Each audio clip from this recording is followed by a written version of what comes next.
जय गुरुदेव। Class 12 students, आज हम पढ़ेंगे गद्य का दूसरा पाठ बाजार दर्शन, जिसके लेखक हैं जैनेन्द्र कुमार। इस निबंध में बाजार के उपयोग, सदुपयोग, दुरुपयोग पर सूक्ष्म चिंतन प्रकट किया गया है। लेखक ने सार रूप में यह मत प्रकट किया है कि बाजार मनुष्य की आवश्यकता पूर्ति का साधन है, शोषण, दिखावे या अहम पूर्ति का नहीं। लेखक अपने दो मित्रों के दर्शन की सहायता से यह बतलाते हैं कि एक मित्र बाजार से मामूली चीज़ खरीदने गए थे और अपनी परचेजिंग पावर के अनुपात में इतना कुछ खरीद लाते हैं कि अब उनके पास रेल टिकट के लिए भी रुपए नहीं बचे। तो दूसरे मित्र जो हैं वो बाज़ार से खुद भी कुछ भी नहीं खरीद पाते, क्योंकि वह ये नहीं समझ पाते कि उन्हें बाज़ार में भला क्या छोड़ना चाहिए। लेखक कहते हैं कि मनी बैग अर्थात आपके धन की इसमें बहुत ही महिमा है। लेखक के पहले मित्र पत्नी की ओट लेते हैं, लेकिन लेखक जानते हैं कि पत्नी के द्वारा नहीं, केवल मनी बैग के अनुपात में यह सामान खरीद कर आया है। लेखक बाजार से फालतू सामान खरीदने वाले लोगों को कहते हैं कि वह बाजार के जादू में फंस गए हैं, और बाजार का जादू उन लोगों पर असर करता है जो अपने मन में अपनी आवश्यकताओं को नहीं पहचानते हैं। उनके पास बहुत सा धन तो होता है, परंतु आवश्यकताओं की पहचान नहीं होती है।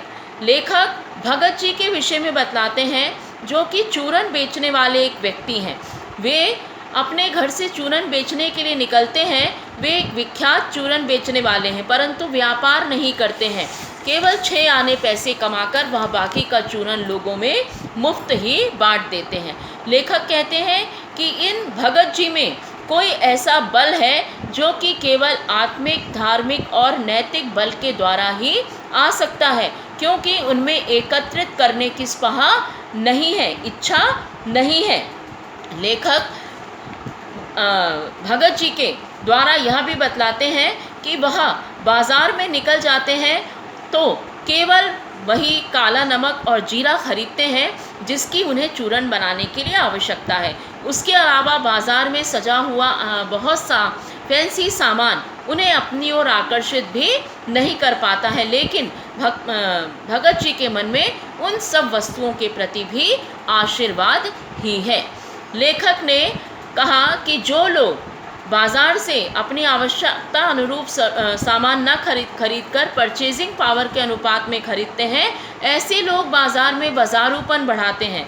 ऐसे लोग बाज़ार में कपट को बढ़ावा देते हैं, सद्भावना को कम करते हैं और लोगों में एक दूसरे की हानि अधिक हो, एक दूसरे का लाभ कम हो, इस भावना को बढ़ावा मिलता है। लेखक कहते हैं यह अर्थशास्त्र और यह बाज़ार जो हमें ऐसा सिखलाता है, लेखक उसे अनुचित मानते हैं। लेखक कहते हैं कि यह अर्थशास्त्र ही औंधा है जो कि बाज़ार का गलत उपयोग हमें सिखाता है और अनीति की ओर ले जाता है।